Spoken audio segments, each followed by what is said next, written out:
Hello, good afternoon. My name is Rinka Stahuljak. I'm a professor of comparative literature here at UCLA, also in European languages and transcultural studies, and director of the CMRS Center for Early Global Studies. A good reason to be on the podium.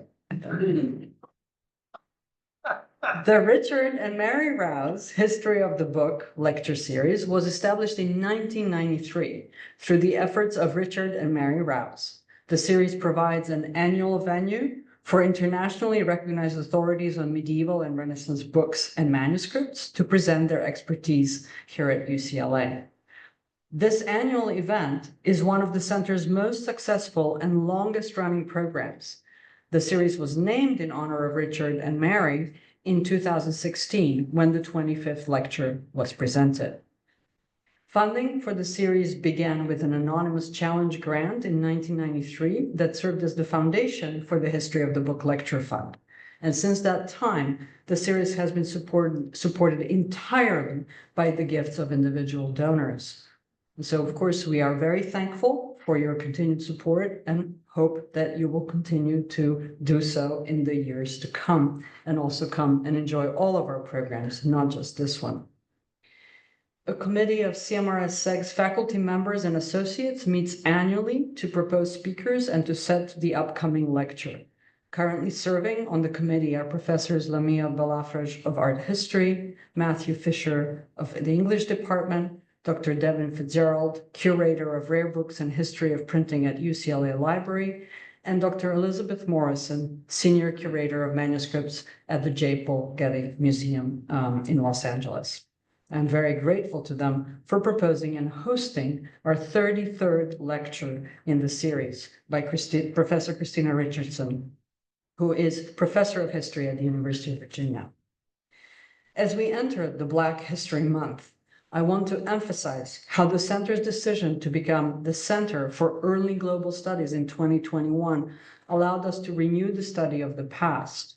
Early was the best term to accommodate the periods under the center's long-standing temporal purview from the 3rd to the 17th century CE, and to embrace the varying periodizations across the globe which do not fit neatly along the European lines of division of ancient and medieval and Renaissance.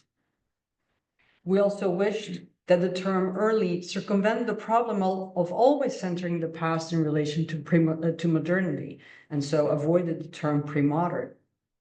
In order to recognize the plurality and diversity of regional world systems and the diversity of our faculty who study various areas of the globe, and to highlight the comparative study that underlies the research agenda of the center, we chose the term global studies. Spatial temporal connectivity, however, is not the premise of the center's research. Our research agenda is connected through methodology and epistemology.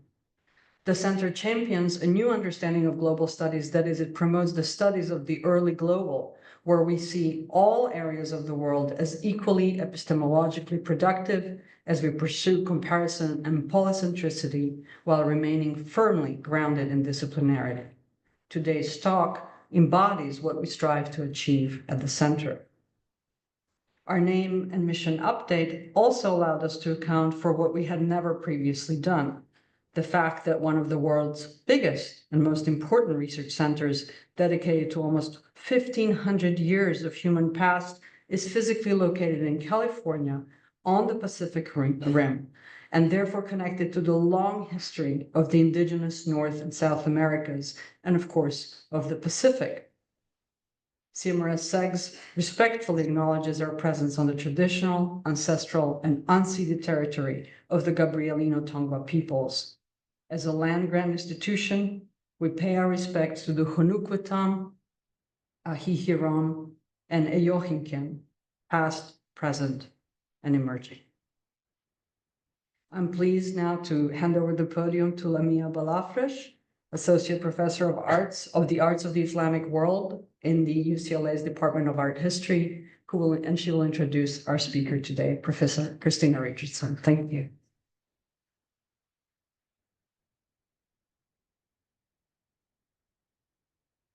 Hi, everyone. Thank you, Zrinka, for the introduction.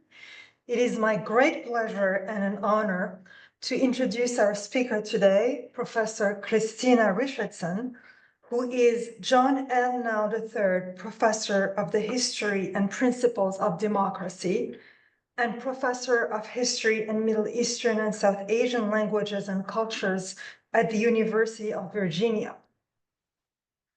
Professor Richardson's field-changing, award-winning scholarship has brought to light in nuanced, complex ways the lives, experiences, and contributions of pre-modern, non-elite populations of the medieval Middle East, including enslaved entertainers, craftspeople, people with disabilities, and Romani groups, also known as Ghuraba, who resided across Afro-Eurasia. She's the author of 2 monographs, Difference and Disability in the Medieval Islamic World, Blighted Bodies, published in 2012, and Roma in the Medieval Islamic World, Literacy, Culture, and Migration, published in 2022. The book on Roma, and notably print, to which I believe her talk today is related, won the prestigious Dan David Prize in 2022 and the 2023 Monica Green Prize for Distinguished Medieval Research, awarded by the Medieval Academy of America. Her research has also been supported by the National Endowment of the Humanities, the Marie Curie Foundation, the Mellon Foundation, and the City University of New York. Professor Richardson is currently working on her 3rd monograph, which promises to break again new ground as it supplies an examination of the expansive geographies of Blackness in the early medieval period, with a focus on the histories of free and unfree Black people in both Basra, Iraq, and Pemba on the Swahili coast. Her talk today is entitled Between Two Worlds, the Roma and Early Global Print Cultures. Please join me in welcoming Professor Richardson. Thank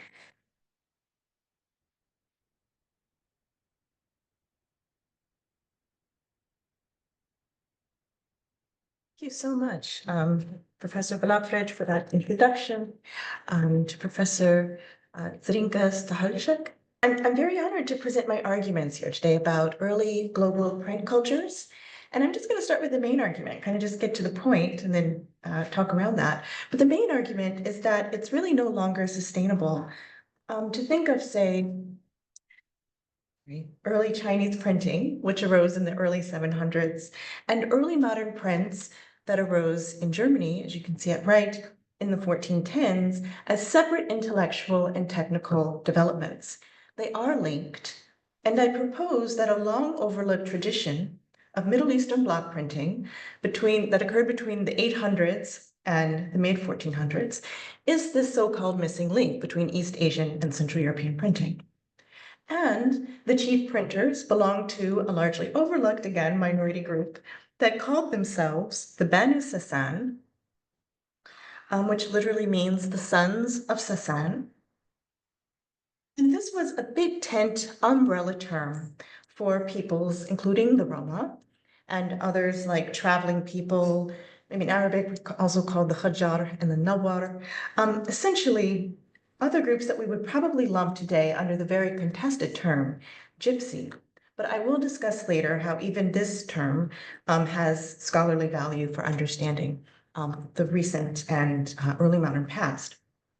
So in the earliest Arabic and Persian sources, a group, the Sons of Sasan, appear as a boisterous and fun-loving group of tricksters and confidence artists. And they are prominent characters in classical Arabic and Persian poetry, prose, and in shadow plays. And as such, they've mostly been taken up by they've been taken up as subjects of inquiry by scholars of literature who have treated them as mostly literary devices and stock characters. I have here on the screen a list of the professions for which they were best known, and I've highlighted astrologer fortune teller because it is this group that was said to basically print and sell these block printed amulets, some examples of which I'll show later. So with few exceptions, and notably, This is also, sorry, an example of what the astrologers were making. This isn't printed. These are manuscripts and these are paintings, but these are astrological books that they were making. So just to show that they had a very developed literary culture, and the astrologers used these books in their fortune telling. You can see personifications of different celestial gods and figures like that. Okay, so with only a few exceptions, and notably the late Clifford Edmund Bosworth, in his truly magnificent, and I would totally recommend this 2-volume study, The Medieval Islamic World, he was seemingly the first Western scholar to examine the language of the Banu Sasan in depth, though he referred to it as a secret language. And what I would like to propose is that we not maybe think of foreign languages as secret languages. This is definitely the perception from an outsider. If you don't know a language, then every language feels like a secret language. I mean, it seems maybe too obvious to say. But he referred to it as such, and he used it, and he claimed that they used it to hide their various deceptions and their crime. So by extension, even with just this small characterization of the languages, something used in crime, their culture was pretty much devalued as low. And I think even, this book came out in 1970, these 2 volumes came out in 1976. We have absorbed this idea that they were probably unworthy of full historical treatment and integration into broader historical narratives. So what we do know about these Banu Sasan is that they changed their name themselves around 1200 or so to the name Ghuraba. As Professor Belafrage said earlier, this is an Arabic word that it means strangers, but it's the same umbrella term for all these traveling people, these Romani, and Roma-like groups. So they shared a lifestyle and they also shared this language. Speakers of the language call it Sin. And I think it's important to note that Sin is still spoken today with very little change. I mean, there are new words for like cigarette, but I mean, the grammar, most of the verbs nouns are pretty much the same if they have medieval equivalents. But outsiders did refer to it as the language or the lughat of the Ghuraba, lughat al-Ghuraba. I'll refer to it as Sin because this is what they called it. And this is just some manuscript evidence for the Arabic speakers online or in the audience, just to show that in this 15th century text, that it is actually stated, right, that the Banu Sasan themselves call themselves al-Ghuraba, right, that they chose this name. And the meaning of the name, we can only guess at, is probably a reflection of the fact that they're rejecting, right, they're strangers to the values of the majority culture. So, stability, like physical stability, property ownership, et cetera, et cetera. So not a derogatory name and self-given. And you'll see that it recurs through the centuries, even to today, this term in various groups around the world. Just to give a sense of what Sin is like, then I'll move on from this, is that it's generally considered a mixed language. Its grammar is Arabic, but vocabulary comes from a range of languages. And again, like any other language, it just has absorbed, a lot of contact-induced changes. So Greek, Sogdian, Arabic, etc., reflecting migration for the most part. All right. So when I mentioned that the name has redounded through the centuries in different ways, I want us to be aware that throughout, say, Europe, Africa, and Asia, as far east as Tibet, as far as I can tell, that there are groups of mostly, again, traveling peoples who refer to themselves by these names. Ghuraba is, of course, the transliteration from Arabic. You can see Gurbat, Gurbeti, etc. Ghurbati in Afghanistan, Gharib in Tibet, and still Ghuraba in Egypt and the Sudan, where again, Sin is still most commonly spoken.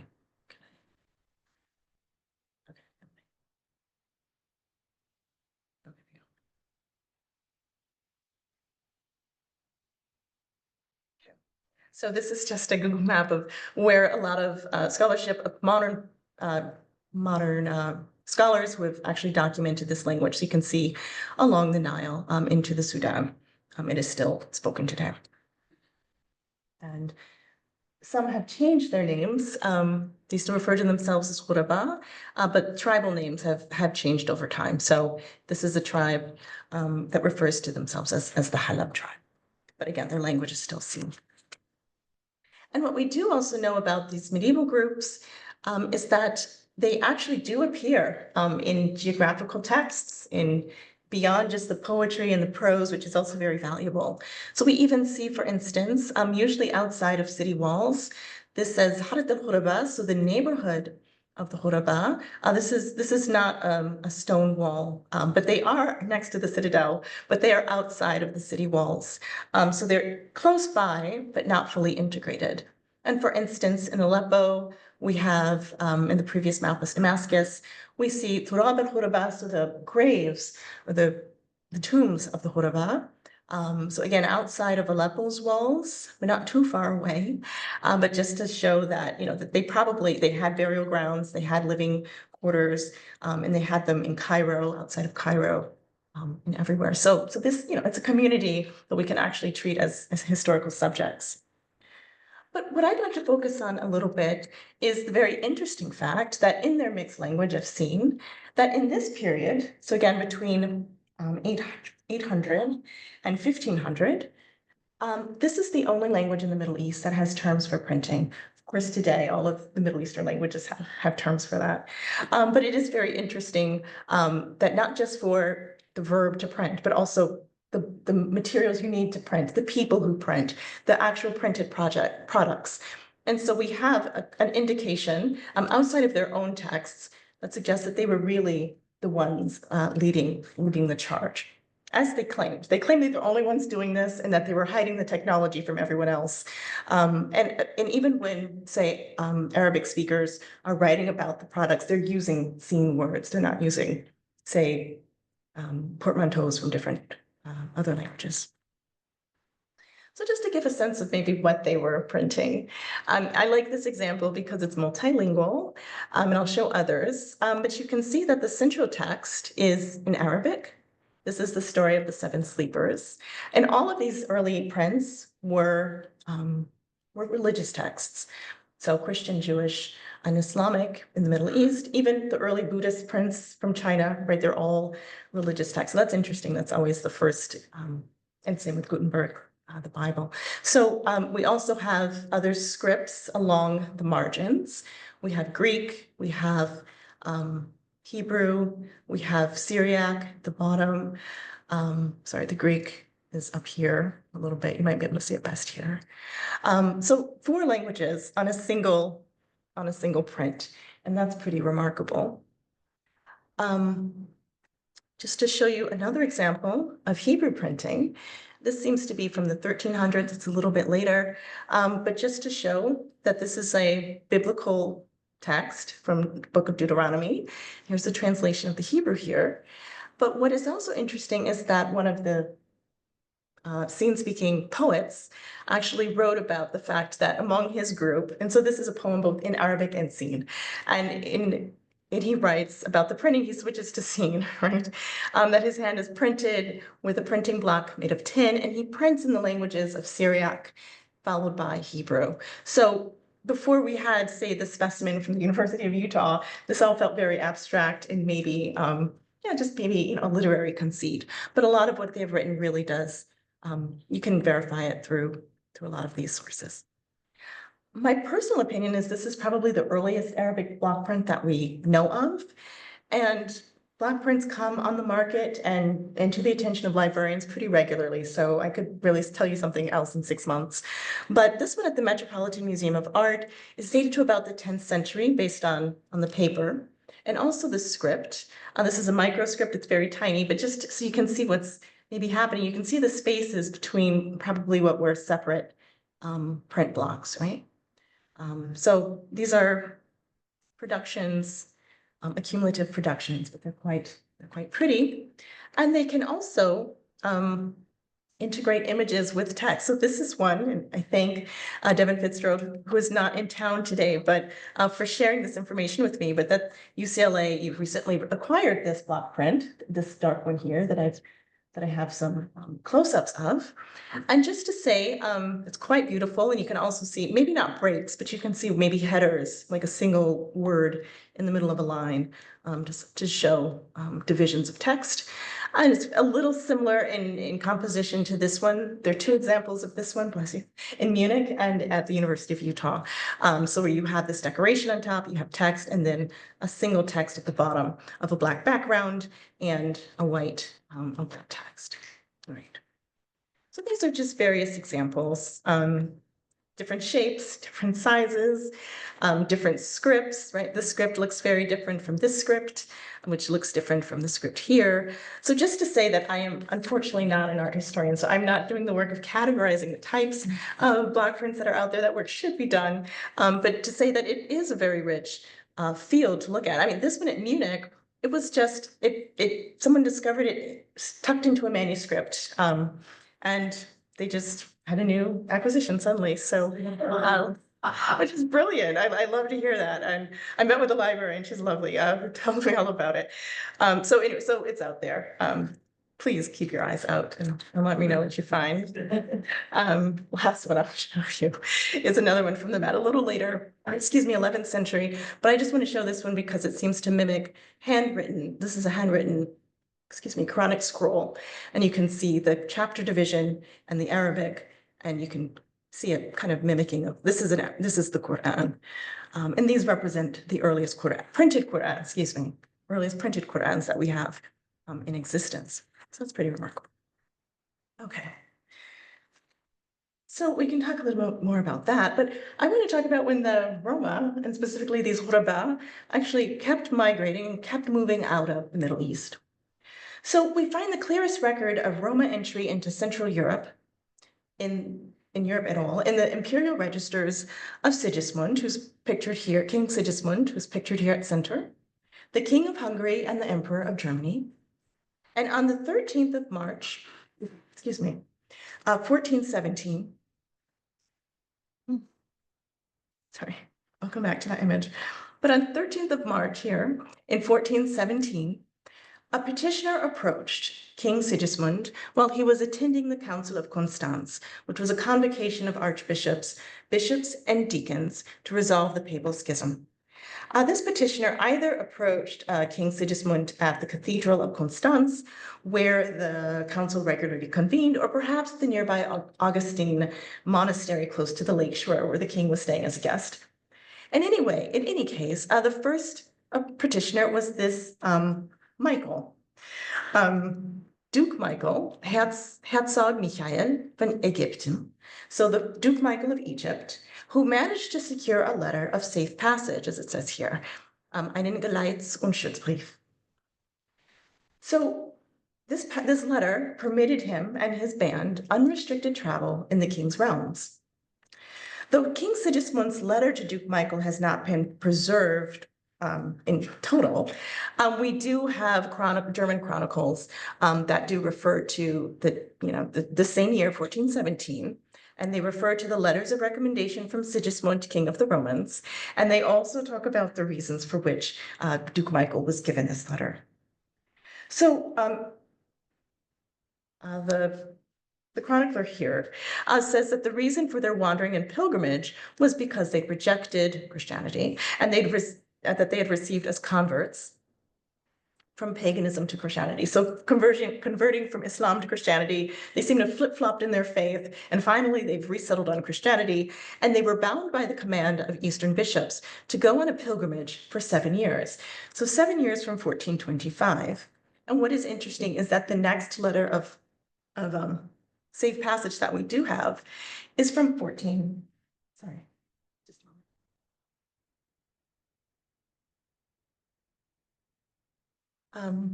it's a little after 7 years, but in 1425. This is one, it's a different person. His name is John, account also of Little Egypt. And this is where we get, again, the contested term gypsy. So the gip is coming from Egypt. The SY is the diminutive, like cutesy or eensy weensy, like the same diminutive we have today. And so the count of Little Egypt. So this becomes contracted into, oh, sorry. Thought I brought water. Okay. So what I want you to see is, what's interesting to see is the safe conduct letter is not for 7 years. They only get one for 3 months. So I think they're wise to the scheme at this point. Okay, but going back. So even though we don't have the letter, and we had the Corona chronicle that summarized it a bit, there's another summary by Sebastian Münster, in which he says that they were a common people. They called themselves, they had ancestors from Lesser Egypt. They had turned to the era of the pagans, and again, that their penance should be that they wander for many years and wander about the world and expiate in exile the guilt of their sin. So we have cause, we know that they're presenting themselves as pious and repentant Christians. We have in the same year, in 1417, so we're moving from Konstanz in southern Germany to Augsburg, also in southern Germany, but I'll show on a map where this is. And he notes, again, the arrival of these Ägyptenleut, these Egyptian folk, on a saint's day, so a festival day where people are probably feeling charitable, and they're bearing letters by which they might steal from anyone who gave them no alms. I'm sure the letter didn't say that, but that's the impression he's leaving for his audience. So just to kind of chart where they're moving, at least in these German chronicles, Konstanz to Augsburg. I've already said that Duke Michael arrives Konstanz. What we also know, however, is that block printing, so before Gutenberg, whose invention of the printing press comes in around 1454. So decades before that, we do have the emergence of printing in Europe, and not in Mainz, where Gutenberg was, but along these pilgrimage routes. So this is a map of the way of Saint Jacob, Jakobsweg, and what we do know is that printing seems to have emerged along this route in this decade in southern German monasteries, so female and male monasteries. So we'll keep looking at that.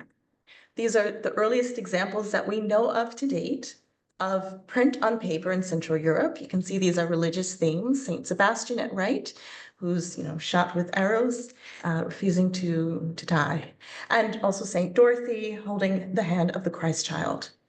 And so these prints, these are block prints. These are not, of course, there's no type, so it's not movable type. But these emerge in Bad Reichenhall, and they were pasted to the boards of a manuscript. So a handwritten text, but these prints were on the front and the back. And so Bad Reichenhall is actually just outside of Salzburg. So on this, actually, it's like southwest of Salzburg. It's actually on the German border with Austria. Obviously, Salzburg's in Austria. What is interesting, and I'm not saying that there's cause and effect here, but that Gutenberg scholars, and it's a very tight community of Gutenberg scholars. They have meetings every year. They're very intense, but that they've determined about the one man, but they've determined that he probably attended university in Erfurt. So there is actually, I'll flip to the next slide and I'll come back to this one and I'll just show how it's along the way. But there was in the matriculation records from the University of Erfurt, there is a student named Johannes de Altavilla, and this was where he lived in Mainz. This section was known as Altavilla or Eltville. They know, Gutenberg scholars know that his father passed in the autumn of 1419. And this Johannes matriculated there shortly thereafter. We don't know anything about Gutenberg's life in the 1420s. And here's the source, if you want to look at the actual matriculation records. But what is interesting is that he would have been, of course, a teenager. And we don't know that he had any encounter with anyone, but we do know that as the Roma were moving northward for the most part, and they end up by the end of the year, at the end of 1417, on the northern coast of Germany, wreaking havoc. And every chronicle refers, so we know because every city chronicler writes something about them. So we get a sense of what they're doing, and they name the people and the dukes and the counts and the et cetera. So not that Gutenberg may have met any of these little Egyptians, but the stories probably could be told together, right? Print emerging around this time in Germany, by bands of people, I'm arguing, or moving northward. There's at least cause and there's possibility. Another thing that we do know about the movement, of the groups of these little Egyptians moving northward, we also have the notebook of a monk who lived outside of Munich, and Munich is covered up a little bit, but München here. His name was Johannes ex Grafing. So Grafing was a village southeast of Munich. And he kept a notebook in which he talked about trying to convert local so-called heathens. So he has like texts in like Eastern European languages, Tatar, Mongolian, and also Romani. But every group he asked about their deities. And he got, deities from all of them recognizable to him, but from the Roma, and this manuscript is in Munich, he has so everyone else says maybe Jesus, Mary, somebody else. And they just mention planets and astrological terms and, constellations. So they have an astrological orientation. And there's actually a Romani linguist he's a linguist of Romani languages, who analyzed this notebook. And he says that the dialect from which this Romani was taken is actually the Gurbet dialect of Romani. So this notebook was compiled in 1505. This is much later, but it is also the earliest Romani text we have in Europe. So it's all I've got. But what I want to say is it's a monk in Southern Germany, excuse me, who's interfacing with Roma, perhaps similarly, still people traveling along the pilgrimage routes and maybe away from cities also. And in these places away from cities, there might have been less recording of what they were doing. But anyhow, there seems to be pretty clear indication that the Roma coming were the Gurbet Roma, and possibly bringing a technology that was very old in the Middle East, but also very novel in Central Europe. Okay, so they may have had cover circulating as these penitent pilgrims. And again, they arrived in March 1417, and by September, they were in the north.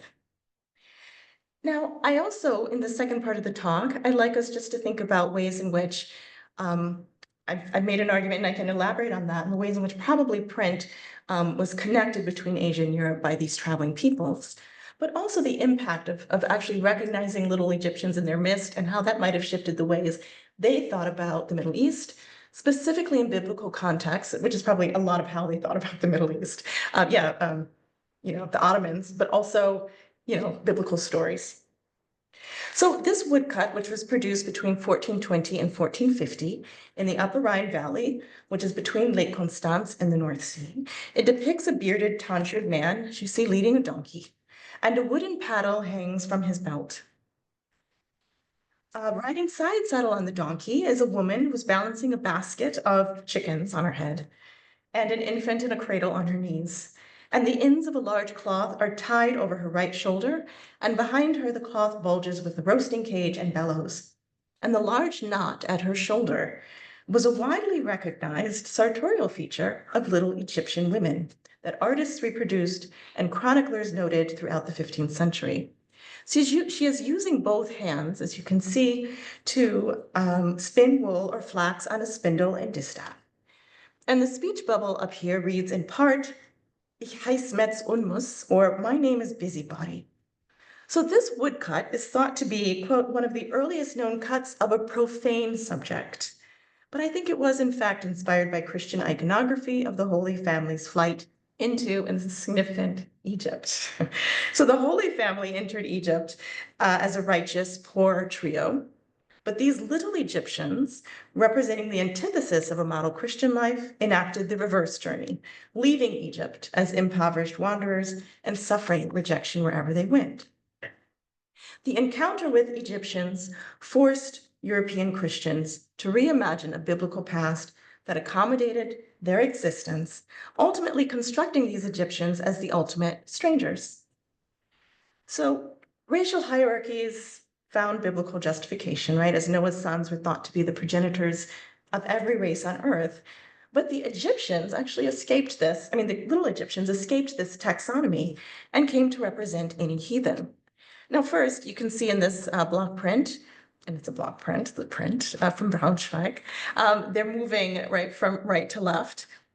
Oh, and I'm sorry. And this is also, because a fun thing to do with your kids is to go to the museums and see if they can find in the masters galleries, if they can find into pictures of Roma. So men usually have striped garments.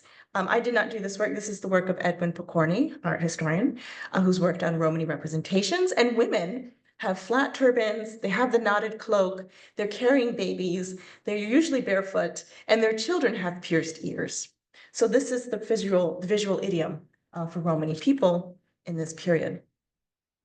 And again, the fact that that the Roma had actually, the little Egyptians had actually claimed to be in exile in sign or memory of the Lord's flight to Egypt is something that was reproduced in various chronicles, this one from Regensburg in the 1420s. So this is something that attaches to them, the story that attaches to them. And more traditional images of this Holy Family fleeing, I think rather significantly, shows them moving towards the right of the screen. So if you're thinking of maybe if there's an Eastern orientation of the world, perhaps in a medieval mind, they're moving into the flight into Africa, into Egypt. And these little Egyptians in the print are moving out of Egypt into Europe, right? They're moving in the opposite direction. So they are, again, the antithesis of the Holy Family that is fleeing. Just to say in other ways that the Holy Family was often, definitely identified with the East, but in ways that weren't really concrete and identifiable. There's this pseudo-Arabic script, pseudo-Kufic, it's called, around these halos over Mother Mary, over the Christ child, etc., the turbans, robes, also with something that resembles Arabic script. So this identification with, Arabic and as an Oriental space is there, but in depicting and putting Romany people into these images, and the few images I'll show you are all from the 15th century, maybe one is from the 16th, is to show that they're placed in there not as a way to kind of magnify their glory, but they take the place of generally immoral characters in biblical stories. So again, another flight into Egypt. Repeated. So for instance, in this 1435 image that's in Frankfurt today, you might be able to see the two little Egyptian women in the crowd, the knotted cloth, the flat turban, the baby, again, the flat turban, and they're both staring pretty impassively, but in the first row and very curiously at the martyrdom of a pious Christian man of Saint Andrew. So they're there in either in neutral or deplorable states. Here's one from 1420. You can see here is supposed to be Mary Magdalene with a flat turban, and she's bathing and washing the feet of Jesus, but her reputation, she's not wearing the garments that you see the other women wearing of the East. She's more representing this Romany style of woman.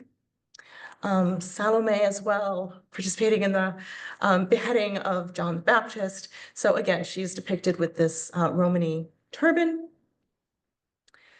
This one, I'll zoom in on this top left for a moment, but in this triptych, in which, everyone's lushly in lush textiles and everyone looks like they're having a great time.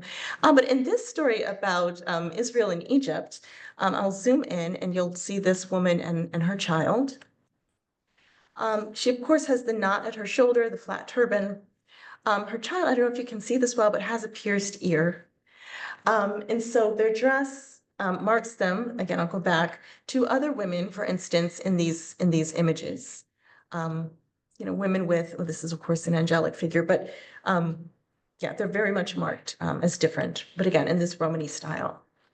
And we know, for instance, that there was an attempt to portray visually Romany in a particular way. This is another 1427 Parisian eyewitness. I should say these Romany bands had left Germany by 1418. They're in the Low Countries by 1420, and they're in Paris and they're basically all over Europe by the end of the 1420s. So all of them had their ears pierced with one or two silver rings. They had black hair, curly hair. And again, the women have a shaggy garment tied over the shoulders. So this is both in their literature and in their visual descriptions. Something you can see here is the very famous story of Saint Veronica showing the true icon of the true image, excuse me, of Christ. But the woman next to her, sorry, carrying a baby with the knot at her shoulder and the flat turban, is the only person looking directly at the viewer, right? So she has a very defiant and again, against kind of again, rejecting the postures of everyone around. And it seems she also seems to have, excuse me, kind of a friend, what with her ears pierced, as you can see, but again, carrying a baby. And you can't see the knot, but you can see that the cloth is, you know, over one shoulder. So these Romany figures appear. This one's a bit late, of course, the end of the 15th century, but again, the bare feet. This is Dürer, of course, and the knotted cloth, etc., etc. So 15th century artists began incorporating features of Egyptian women's dress into paintings of biblical scenes, chiefly to signal women of questionable moral character. Medieval Christian observers made sense of these newly arrived foreign Christians by mapping them onto familiar stories about, say, Jews as religious outsiders, as we saw with Israelites and manna, or women as sinners, for instance. This title is a modern title, but I think maybe just given the knot and given the, you know, that sort of a loose sense of personal propriety, the fact that her turban, that she's wearing a turban at all, and that it's maybe pretty flat in the back is probably a representation of another Romany woman. This will be the last one I show you. I have so many, but so this is the last one. This is the sermon of St. John the Baptist. You can see him preaching here, and you know there's a bunch of people in the crowd, but this man in the striped cloth, who you may be able to see that he's grasping another man's hand, and he seems to be doing a reading, like a fortune-telling reading. And there's someone next to him carrying a baby with kind of this big hat and again, stripes.